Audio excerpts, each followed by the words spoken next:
Plazhet, natyra, antikiteti që vjen nga historia dhe moderniteti i viteve të fundit, janë disa nga arsyet pse Travel and Tour Worlds ka renditur Shqipërinë si një nga destinacionet kryesore për verën. Së bashku me aksesin e saj nga vendet kryesore europiane, Shqipëria shuhet si zgjidhja ideale për ata që kërkojnë aventura, zbulime dhe vlera të jashtëzakonshme në një arratisje të paharrueshme, shkruhet në artikull.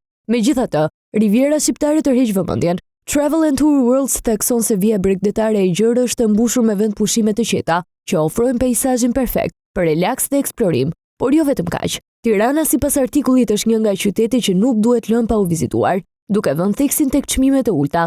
Revista britanike shpreh se vizitorët në Tiranë mund të përfitojnë si për ushqimin, ashtu edhe për argëtimin. Tarifa e hyrjes në 2 muzet kryesor të qytetit, të cilat ofrojnë një pasqyrë të historisë dhe artit mëgjepsës të Shqipërisë, kushton nga 3 deri në 5 pound. Sipas Travel and Tour Worlds, përtej kryeqytetit, atraksionet e Shqipërisë shihen edhe përtej detit dhe Tiranës. Vendet historike dhe arkeologjike janë një tjetër vlerë e përvojës së udhëtimit në Shqipëri. Apollonia, e vendosur rreth 12 kilometra nga qyteti jugor i Fierit, është një nga monumentet më të rëndësishme antike të vendit, shkruhet në artikull. Në fund, theksohet se ndërthurja unike e bukurisë natyrore dhe trashëgimisë e bën atë destinacionin perfekt për aventura të paharrueshme.